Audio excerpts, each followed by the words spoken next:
Hello and welcome to Test-Driven C++. I'm Phil Nash. We're going to be spending the next 60 minutes talking about TDD in the context of C++.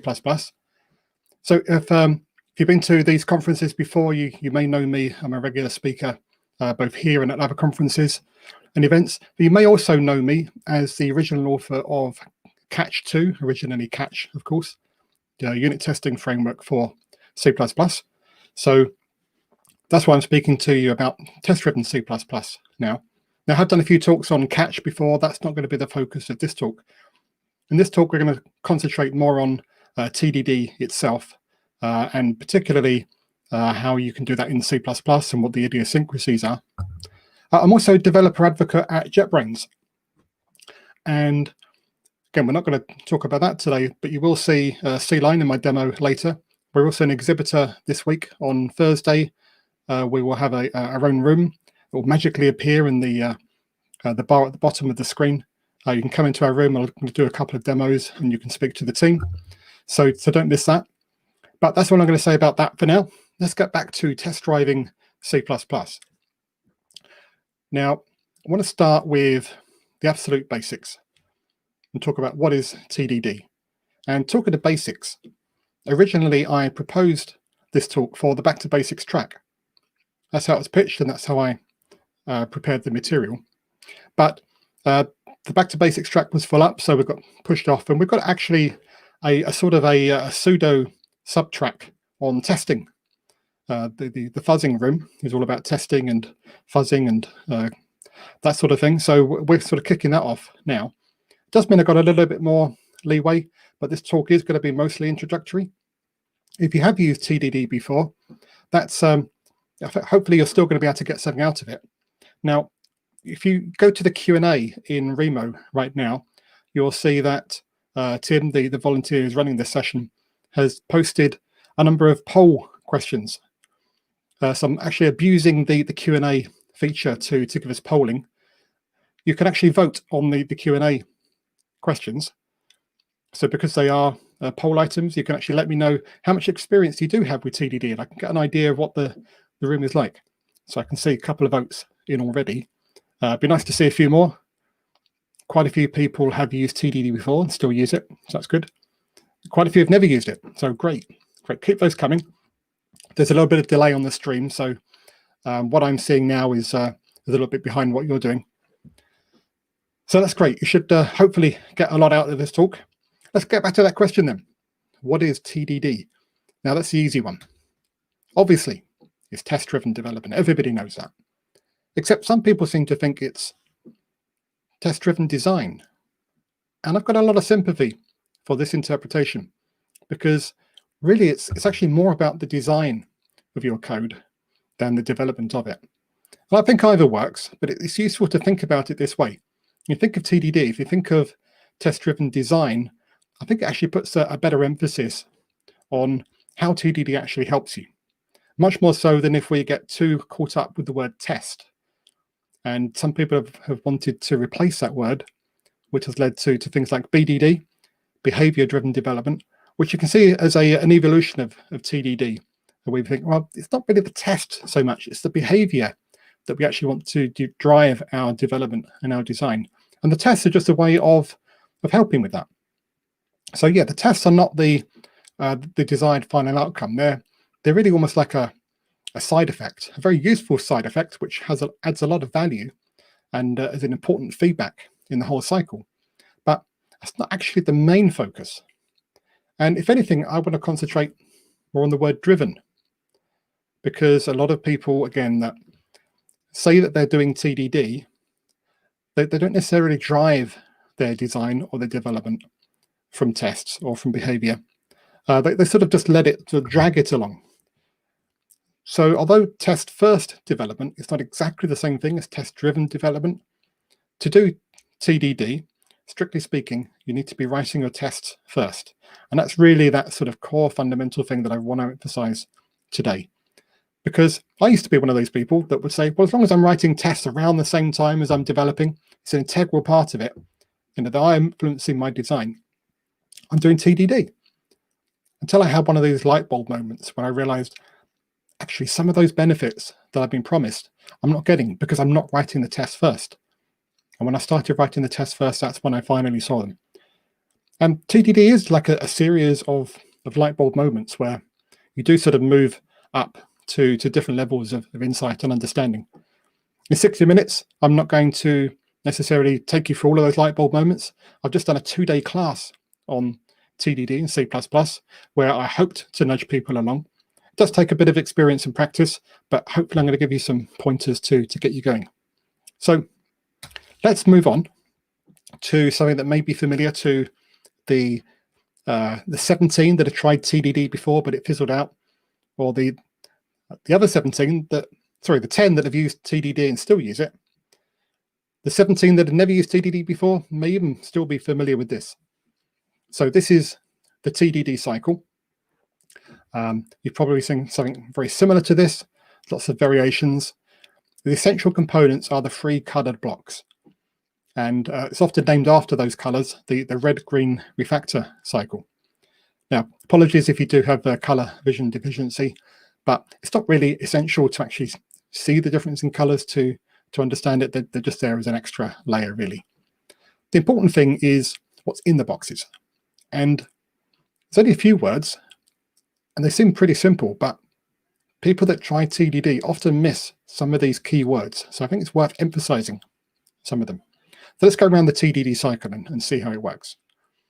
So we start at the start, funnily enough, by writing a failing test. So putting the start there is important. You know, we have to start by writing a failing test. And then I've emphasized a couple of words there. So the word test, for example, is highlighted mostly because I want to take the opportunity to say, although we might think of a test as an assertion and a test framework, and it very often is, it's a really great way to write a failing test. It doesn't have to be. And very often, particularly, you'll hear TDD practitioners say that, especially in a language like C++, statically typed, you'll actually use the compiler as an extension of your test framework.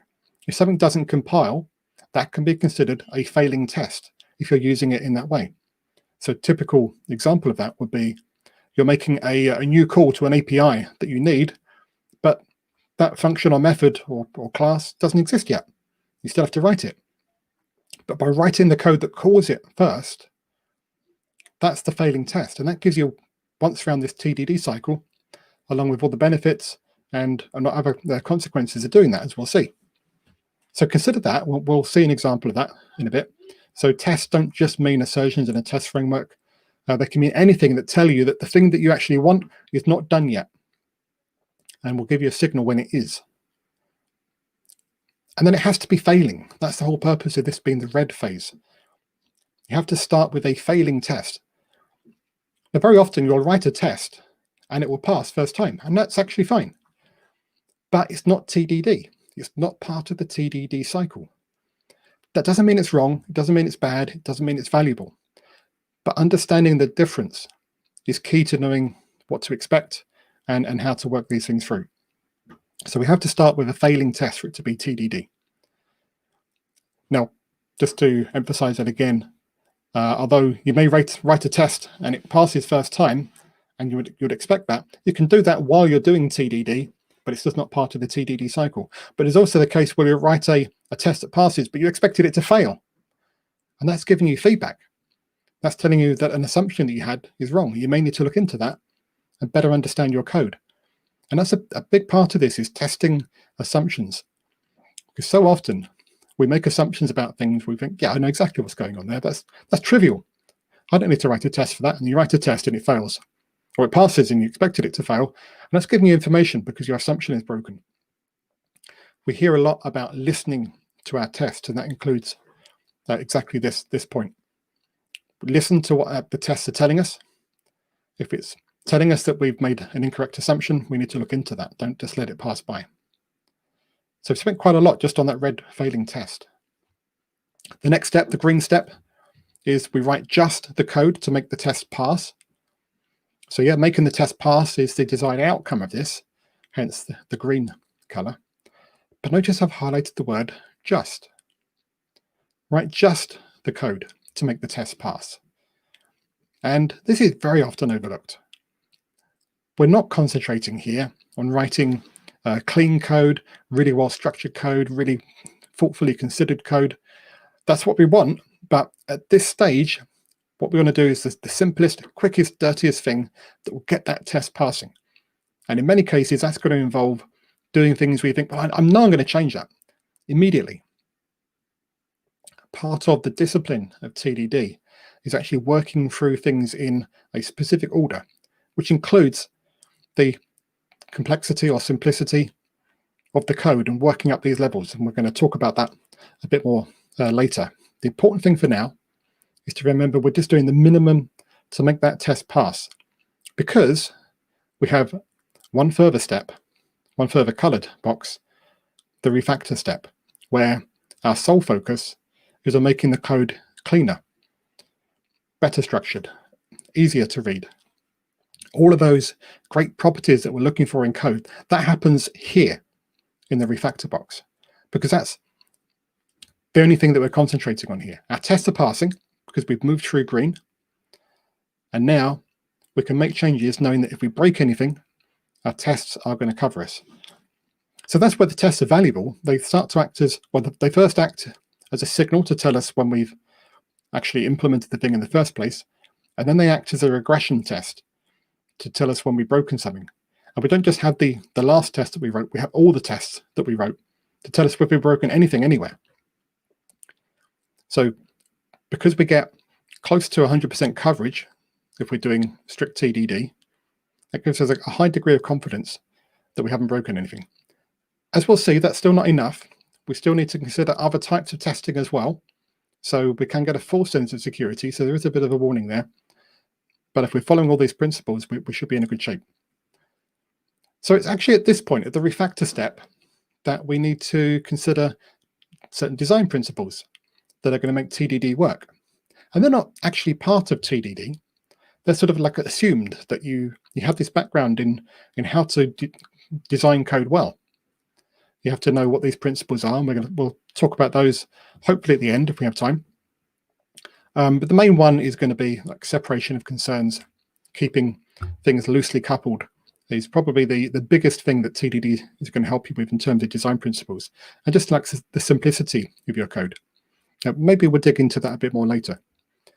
But it all happens here at the refactor stage.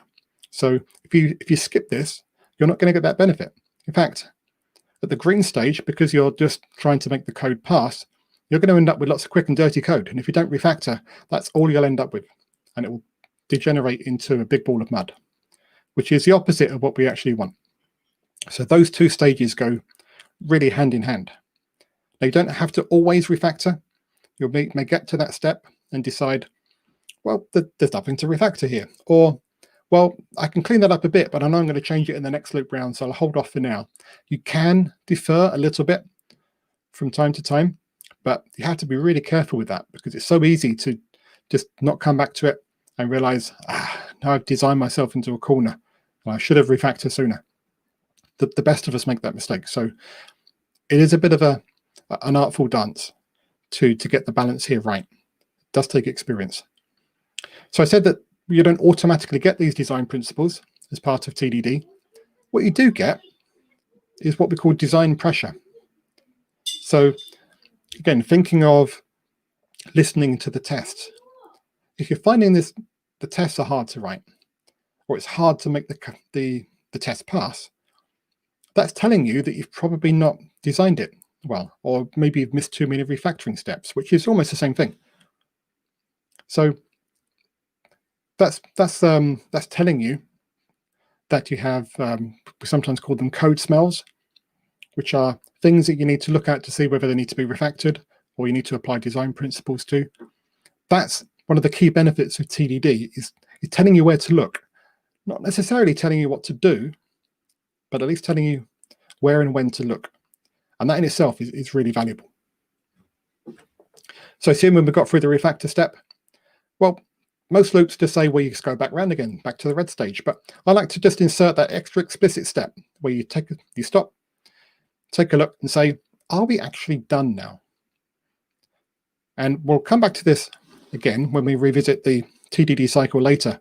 We're going to talk about the psychological mindsets that you go through. But now just consider that at this point, you've moved away from looking at the low-level code, and now you're starting to think about requirements again. This is the time to think, have we actually met all the requirements that we needed?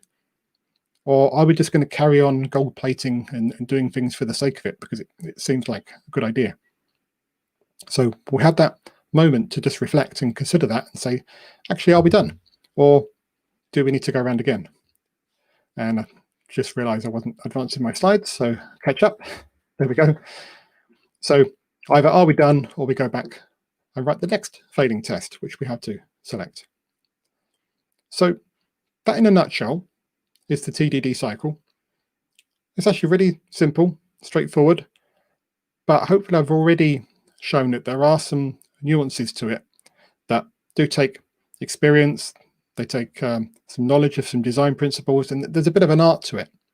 So that's actually the tricky part of TDD, is understanding all these nuances. Understanding the basic cycle is pretty straightforward, although even then, even the best of us forget sometimes.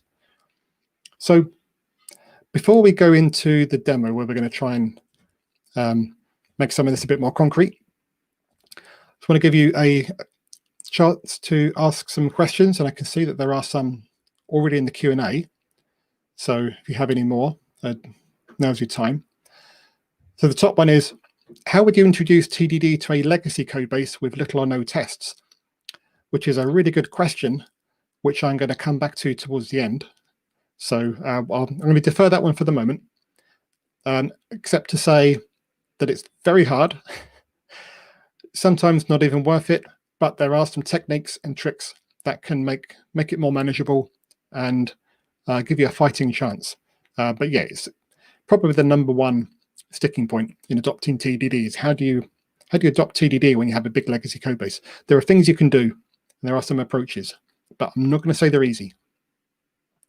So thank you for that. Does just the code to make the test pass suggest implementing a stub, which hard codes the result and ignores the parameters the first time through the loop? I'm not sure I'd say it suggests that, but that often is what happens. We will look at that when we go through the demo. We'll talk about it a bit more then. I will also talk about why we do that, because that's confounding to a lot of people. They say, why do we do this? Why would we write something we know we're going to replace almost straight away? So we'll talk about that. So, but good question. These are all good questions, of course. Is it particularly important to write just one failing test in the loop, or is it okay to write a couple of similar failing tests and work them together? Yeah, that's a tricky one. By default, I'd say no, you should have just one. But sometimes it can be worth writing a few tests while you've got those requirements in your mind and you're thinking in that frame of mind. Get them all out, but you may want to comment some of them out temporarily so that you can focus on making one test at a time work. And hopefully we'll see in the demo that there is a bit of a dance backwards and forwards that you'd miss if you go too far ahead. So yeah, by default, I'd say no, but it does sometimes make sense. But you still have to know what you're doing. Each test, would they be testing the smallest part of the application? How would you decide what your test should be? I'm not sure we're really going to cover that. It's an interesting question, and I often talk about fractal TDD in terms of sort of the multiple levels that you can apply TDD principles at, all the way from acceptance test driven development down to the lowest level code and everything in between. So look, with this self-similar nature of how that works all the way down, hence the fractal. So what you consider the unit here really depends on what level you're operating at. I tend to mostly focus at the lower levels, so what we actually call unit testing, and sometimes just above that, but it actually works all the way up to the top. But it's a bit more of an open philosophical question I'm not going to get into so much more today. I've got lots of questions coming in. I may have to defer some of these. Does it still make sense to attempt red-green refactor when the code subject to testing needs to be refactored to become testable? That's a really good question, and we're going to see this in the demo, actually, that we'll get to a point where we say, right, to move on from here, we actually need to back up a bit, get back to green, do some refactoring, ready to tackle the next test. So that's absolutely the case. You want to try and minimize when that happens. If that's happening too much, it probably means you're just missing refactoring steps. But sometimes you'll say, right, I actually need to make some changes at the design level rather than a pure refactoring in order to accommodate this next thing. And we'll see an example of that. Should tests be strictly unit tests, or should tests include interactions between units? That's sort of implicit in my fractal TDD comment, that it depends which level you're operating at. TDD purists will often say, no, a unit has to be completely isolated, has to be a pure unit test. I'm a lot more lax on that, and I tend to follow Michael Feather's definition of a unit test anyway, which is that basically that they should run fast, which implies no to minimal dependencies and being reproducible and deterministic. But there's not like a hard and fast rule at what level you can operate on. And what's the best way to introduce TDD in a project that mostly relies on integration-based tests, where database access, for example, has not been properly mocked out? That's another big open question, and I'd put that in the legacy code camp. So let's park that one for now. And if we get time towards the end, when we talk about legacy code, maybe I'll try and address that one specifically. I'm going to move on, and I've just noticed my laptop is not charging, which means the battery is about to run out and I won't be able to see the questions anymore. So bear with me 1 second. Right, that's charging. Let's move on. So I mentioned this demo we're going to do, and this is what we're going to take on. So obviously snakes and ladders. Now this is an example of what we call a coding kata.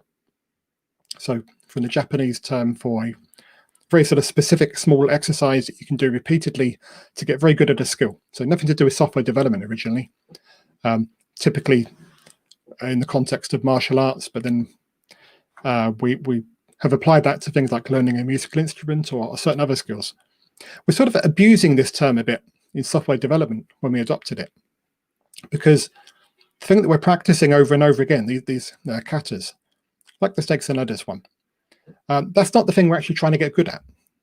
We're trying to use that to explore some other skill, in this case TDD, but it could be learning a new language or technology. So just bear that in mind, that it's not that we're going to do snakes and ladders again and again to get good at that. There's some other objective, and we just want to practice the actual skill that we have in mind. So one of the problems that people hit when they're trying to learn TDD or trying to practice it is they try to put it into practice straight away in their day jobs, and that they hit some sort of productivity slump before they actually reach a level of competency where they can start to become more productive. So it's really important to set aside time for what we call deliberate practice, which involves working through these little coding katas in order to practice this new skill. And only once we start to get a bit more confident that, yeah, now I can work in this new way, then start to apply that to your day job. So we're going to do one of these as an example now, and I've chosen this one because I think it's relatively universally known, this board game. Child's board game, really, because it really is just a game of chance. The rules are pretty simple, so not too much to the model. We're not going to do the whole thing. Just to look at that board from the top down. This is one my kids actually used years ago. Modeling the board is pretty straightforward. There's 100 squares there. Each one is either empty, in which case if you land on it, you don't move, or it's the bottom of a ladder or the head of a snake. If you land on one of those two, you go to the other end, the top of the ladder or the bottom of the snake. So I call these portals, more abstractly, because they take you from one part of the board to the other. The fact that it's in the grid is just a presentation artifact. You can think of it as just 100 squares. So players will move along the grid by rolling a die until they reach square 100. The first one to square 100 wins the game, but you have to land exactly on the square 100. So if you're in one of the last few squares and you throw a number that's too high, you miss your go. And that's pretty much it. There's a little bit more to the gameplay mechanics, but we'll skip that for now because we're just going to model the board. So how are we going to capture the board model? So really the interesting bits of information are these snakes and ladders. For example, there's a ladder there from square 2 to 38, so we can capture that information out. There's another one there from 4 to 14, so we'll pull that out, and so on until we've captured the whole board, because anything that's not a snake or a ladder is an empty square. That gives us a nice starting point, a nice declarative view of how the board works, and we can project that into code fairly easily. It's still fairly declarative. Looks like some sort of map, so let's wrap that in a map of, make it uint32t to something I call a portal. So I've chosen unsigned integers, so we don't have to worry about negative numbers. If you can use the type system to reduce things you need to test for, that's always a big win. The best test is the one you didn't have to write. We do need a portal type. That's pretty straightforward.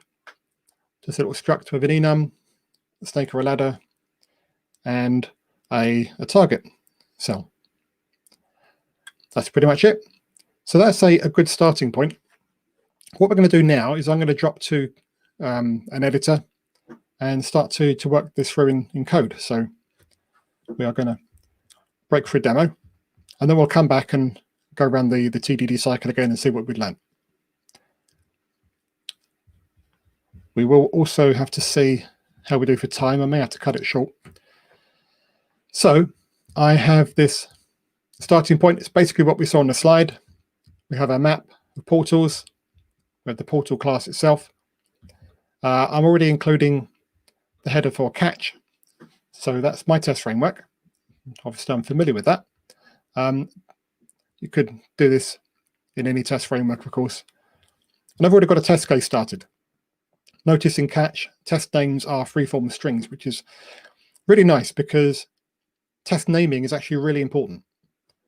It's much more important than most people think, in fact, because it acts as part of the documentation for the code as well as the tests, and can also act as a point of communication between you and maybe people that are even non-technical or at least not familiar with your code base.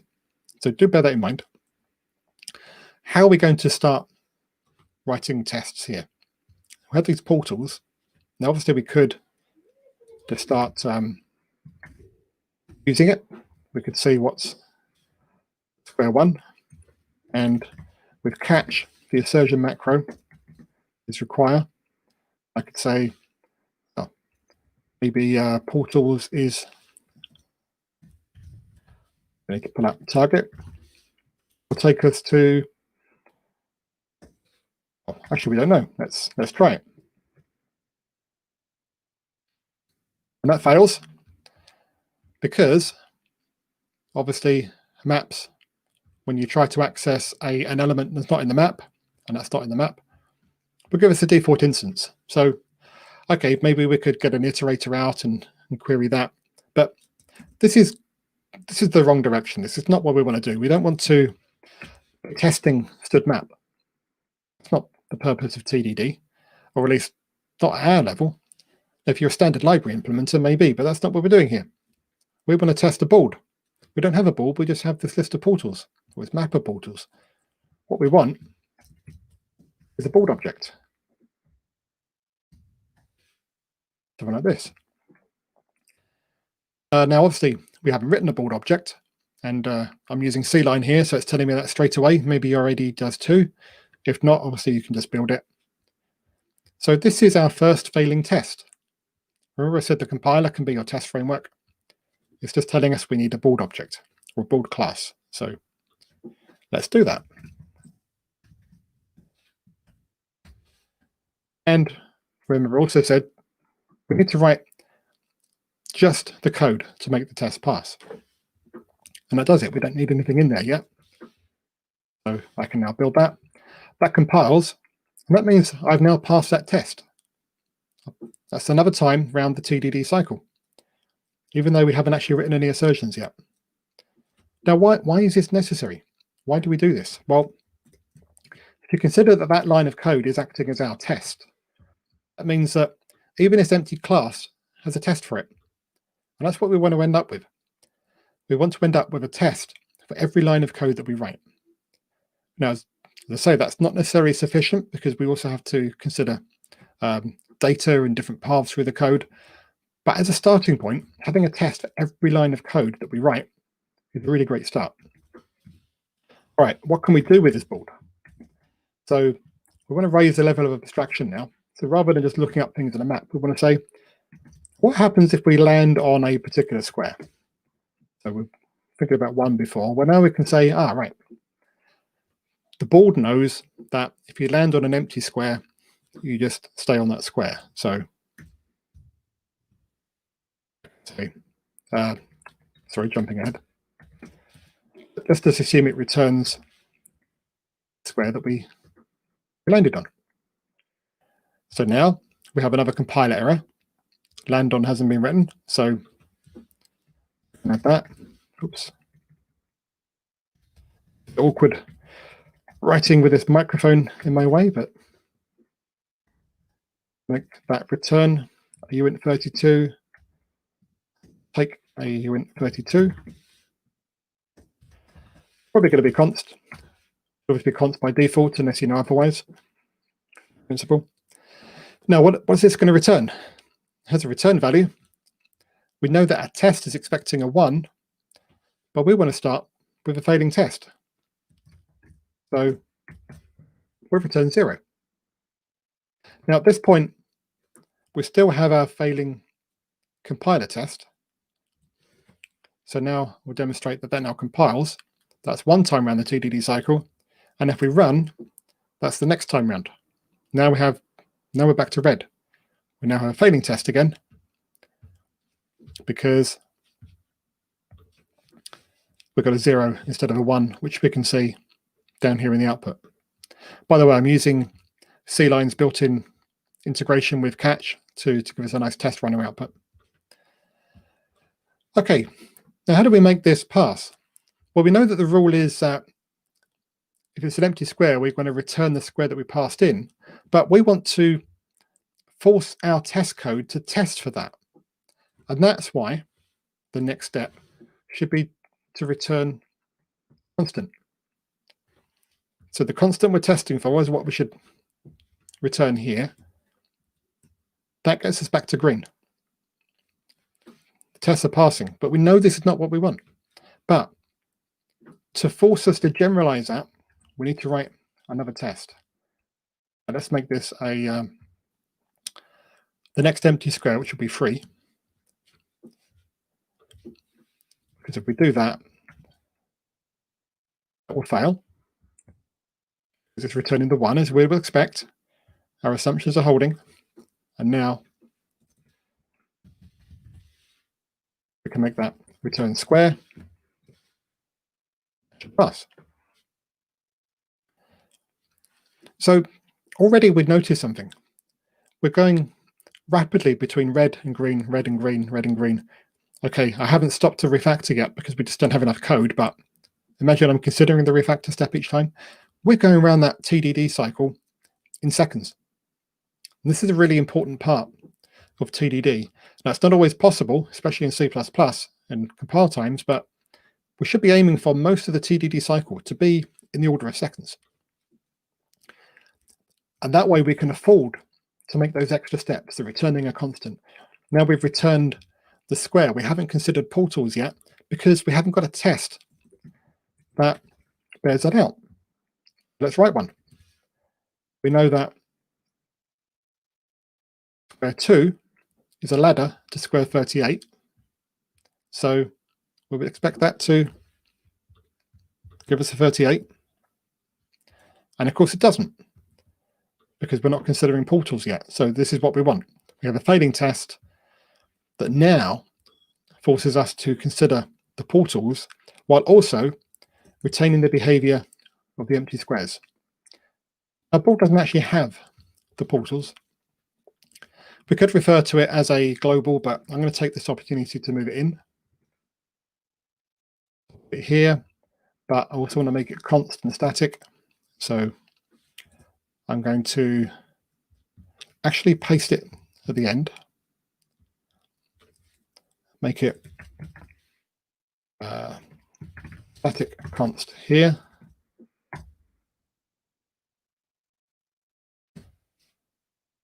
And then at the end, leave that const and on board. Did I miss something there?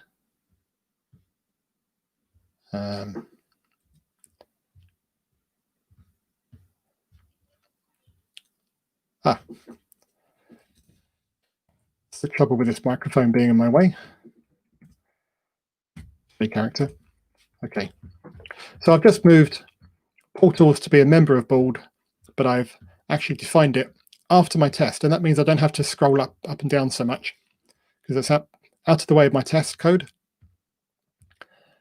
I do tend to write my test code, or rather write my new code in with my test code to begin with, and then later I'll transplant it out into my production code. That's just my style. It's not required as part of TDD. All right, so I still haven't actually implemented this. I should have commented it out so I stayed green while I refactored. But now we can say, we can use an iterator to find the square. And if we found it, not at the end, then we can pull the target out and return that. Otherwise, we fall back to returning our square. So that should now, and it does, pass our test. So our empty squares are still working, our ladder is working.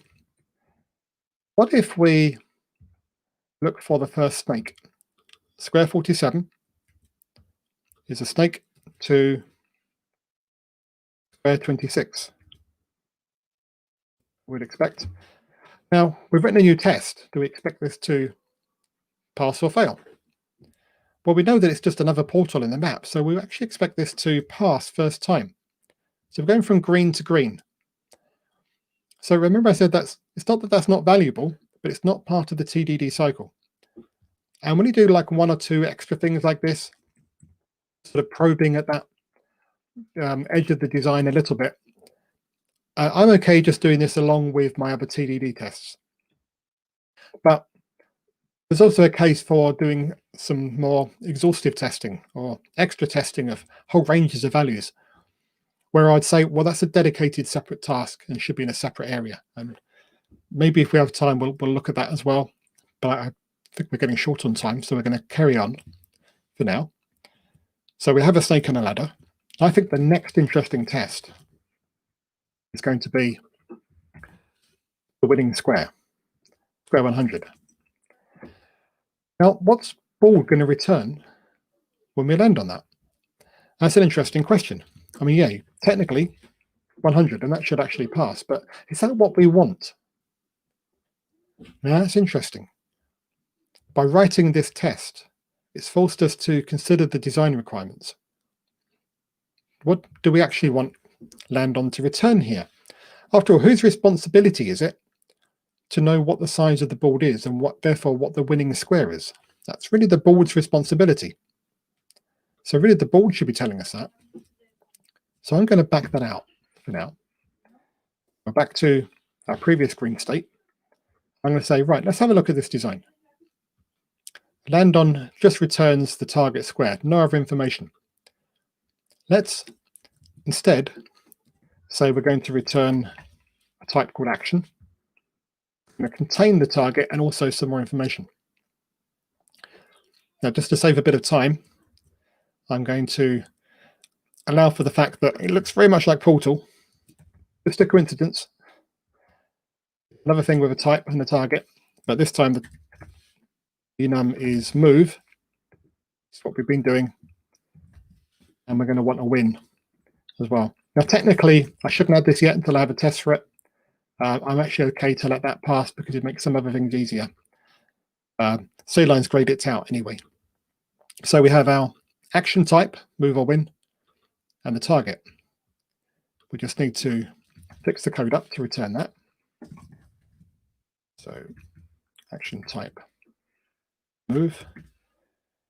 This will be a lot easier with C++ 20s using enum. I think it made it into 20.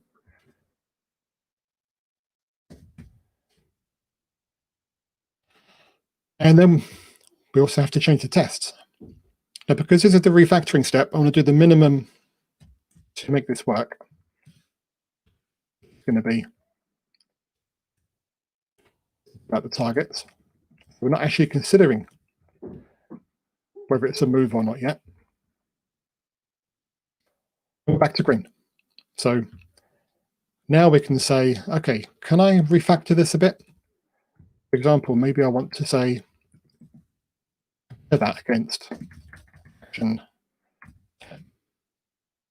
move number 1. And sorry, I need to specify the type here. That doesn't work because we don't have an equals operator for action. At least not until spaceship operator synthesizes that for us. So I'm going to do the next best thing and let C-line do that for me. So when I need equals here, we'll use std tie. There you go. There's my little demo of C-line. So we didn't have to write that. That's nice. That should now make that compile. And it still runs. So I should probably go through and add those to the others as well, but I'm just going to skip on because we're getting a little bit short of time. But we do now have the ability to express what we want here, which is will be not even interested in the target, only want to know what the type is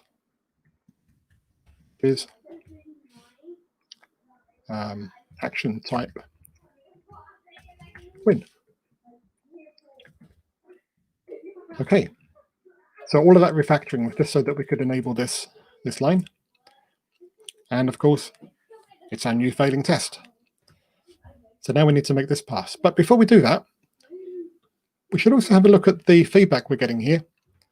So we're expecting it to fail, but this is not very helpful failure because it's just giving us integers for our enum values. So what we need to do is tell catch how to read these action types. And we could use an OStream operator, insertion operator, overload, or we could even get C-line to do it for us again. There is I'll do it down here, a feature in catch that can be useful here.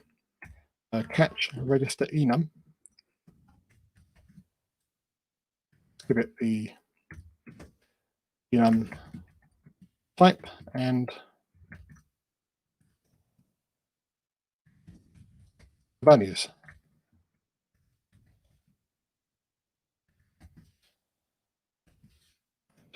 After some painful retypes, there it is.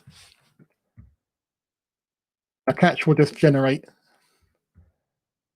the code necessary to make that print now. So now we can say, yeah, we've got a move instead of a win, which is what we expected. It's nice to see it there. Now, if one of these tests fails later, on a build server, perhaps we don't actually have access to it on a local machine, we get a lot more feedback from the test framework as to what actually went wrong. So that's also really important. Now, how do we make this pass? That's fairly straightforward now. Put an if at the start. Goes up 100, then return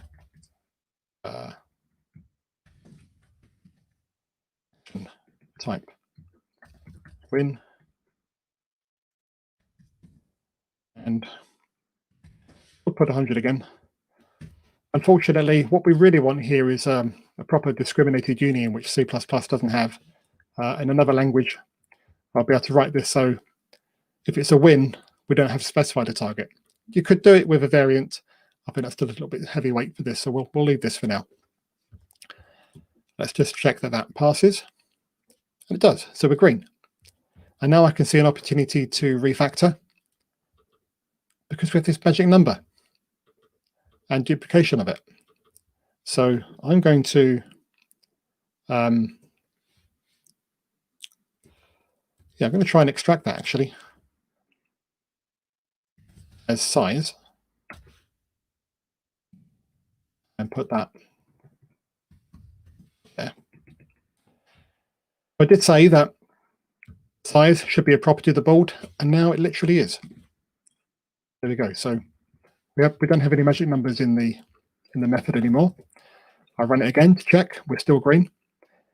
And the fact that we can do this so instantly makes this really doable to go backwards and forwards between changing the code and testing to make sure we're still green. So there's a couple more things I wanted to do, but we're just going to do one of them for a bit short on time. Is to note that, oops, square 80, didn't notice this before, is a ladder to square 100, which means that's also a winning move. So we would expect to also work. Except that we know we haven't coded for that yet, so it doesn't. And now we get the benefit of seeing that enum printing. Yeah, it's just doing a move because, of course, our if is before the mapping. And we can't just move it to the end. Now it's grayed out because it's unreachable code because we're returning before that. So we're going to need some sort of intermediate state. So something like, let's say, final square. And we could give it an initial value and then mutate it here. That would be fine. I prefer to do things immutably where possible. What I'd really like to do is treat this all as an expression. Again, C++ doesn't let us do that. Or does it? Turns out that you can write an immediately invoked lambda expression. So you push it all into a lambda, square, and then just invoke it immediately, hence the name. This is all red because it doesn't know how to infer the type, but I actually want to change it anyway and just return the integers here. See where I'm going with this in a moment, I hope. So that's initialized our final square. It's either the square that was passed in or the target. That's always going to be a move to. So now write this in terms of final square and then do else.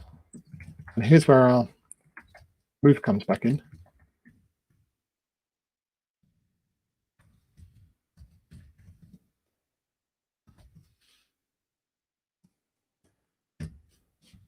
There.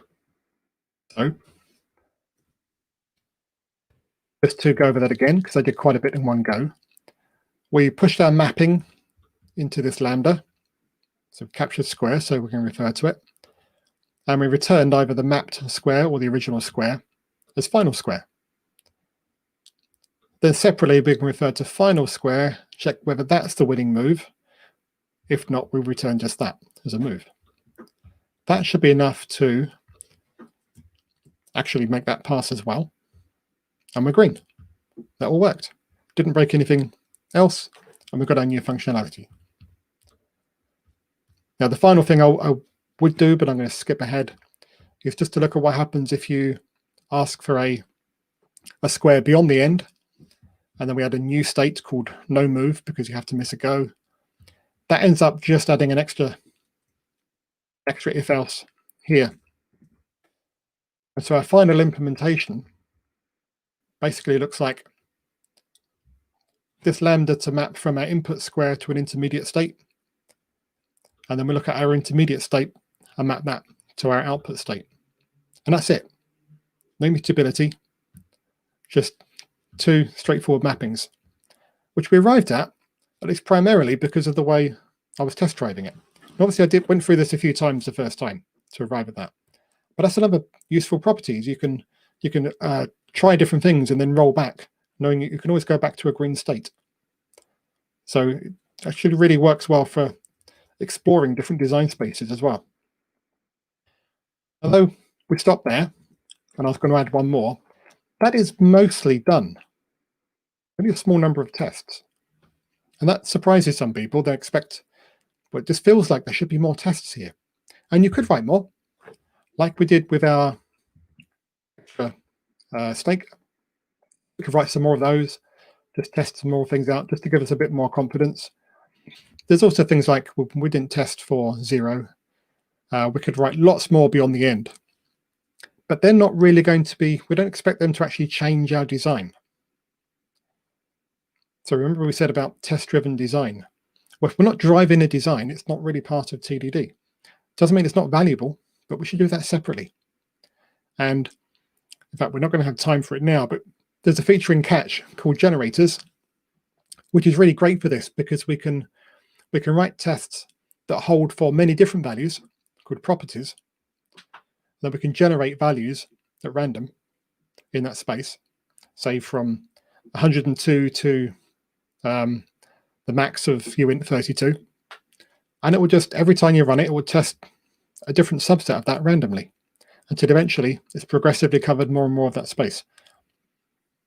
Now, again, that's not deterministic, which is another reason it's not really part of the TDD cycle, although you can reproduce these things if they do fail. That's another topic. In the links that I'm going to give you at the end, there are links to things on property-based testing you should check out if that interests you, as well as some other forms of testing.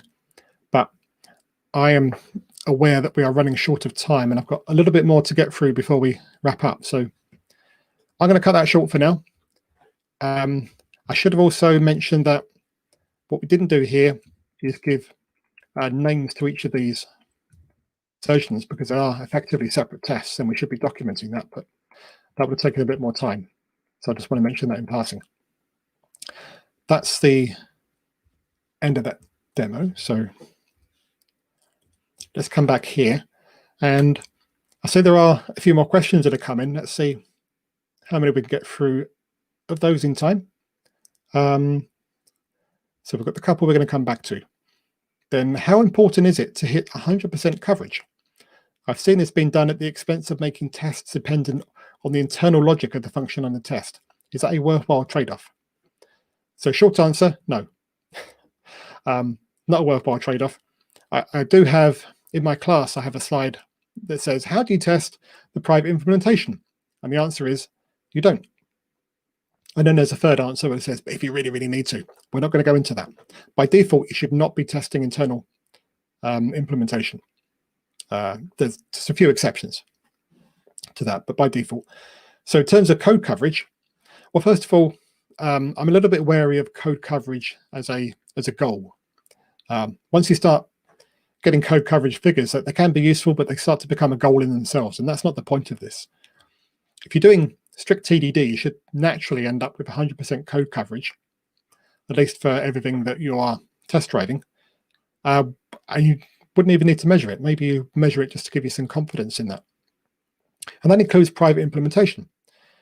Because of this rule that you don't write a line of production code until you have a test that fails until you've written that line of code, then even in your private implementation, there should be no code there that's not covered by tests, but only through the public interface is the point. So I hope that answers your question. Can you explain your thought process in how much code and data structures you sketched out before writing your first test? That's a good question, and that really gets to the art of TDD. There is a misconception that TDD is about no upfront design, and that's definitely not the case. There's no big upfront design, the type where people go through stages of analysis and draw out their class diagrams and get it all pinned down before writing a line of code. There's more a reaction against that. You should have an idea of what you're going to do up front. How much of an idea depends on a number of factors. But generally, you have an idea going in. It's probably going to look a bit like this. And you can use that just to guide how you're going to start off. But then as you go, as you get feedback from your tests, that may change. You may find a big part of the design that's going to be quite complex you didn't actually need in order to implement your requirements. And so you save yourself some effort. Or maybe you had to add some other stuff you didn't think of, and so it wasn't in your original design, and that changes how that works. So it's about starting with a flexible idea of what you want to do, and then being able to adapt that over time. It's all about, as the Agile tagline says, embracing change, making the code easy to change by making sure your test will tell you if you've broken anything, leaving the design flexible by being loosely coupled. Remember that design pressure leads us to that. So by making it changeable means that as we meet unanticipated sort of sub-requirements, we can adapt to that. We can change our design on the fly. So obviously that's quite a big topic, but hopefully that covers your question for now. Are there any rules or principles to consider when naming tests, or is it a matter of preference? Big topic. So you should go for descriptive names that should capture the expectations of your test, what you actually expect it to do, rather than just, oh, it does this.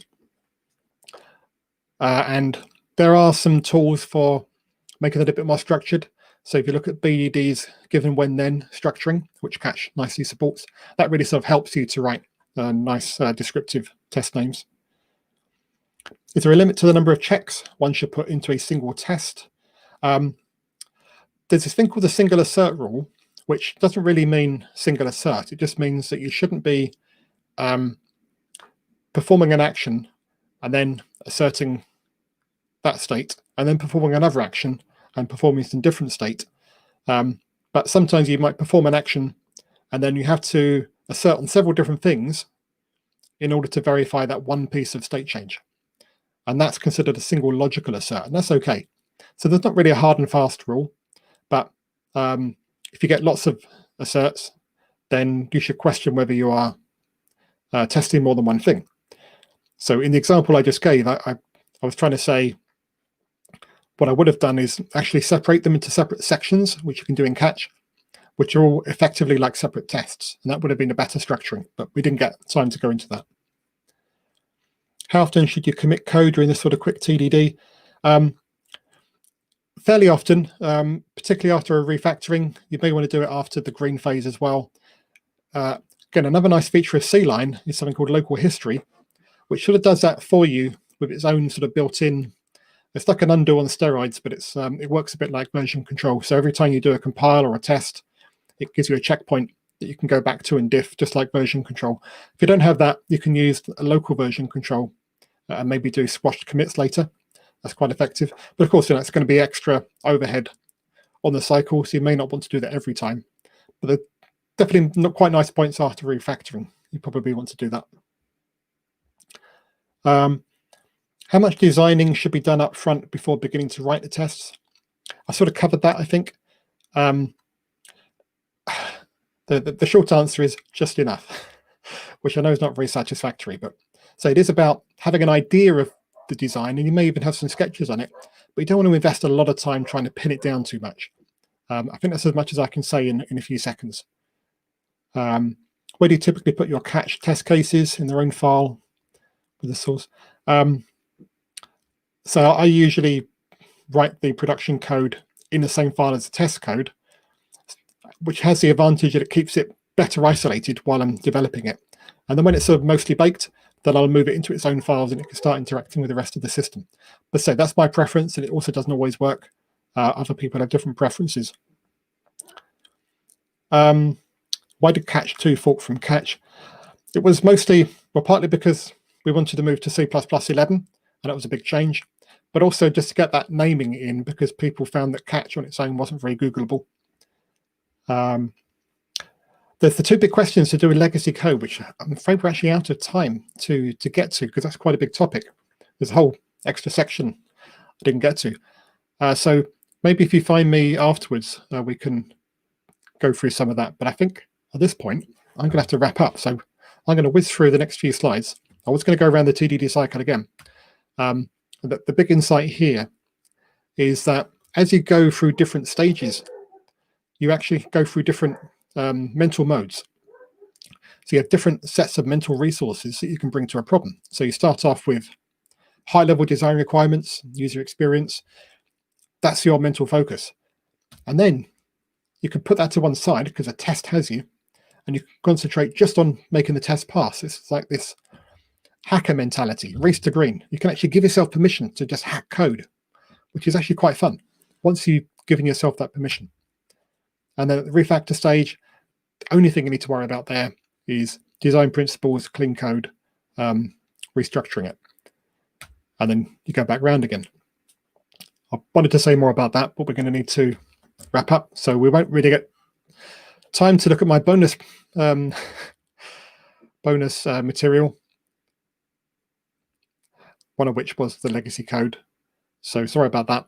But on this link, levelofinteraction.com/refs/tdcpp.html for test-driven C++, I do have a whole load of articles, blogs, videos on all of these topics, so you can dig into that a bit on your own.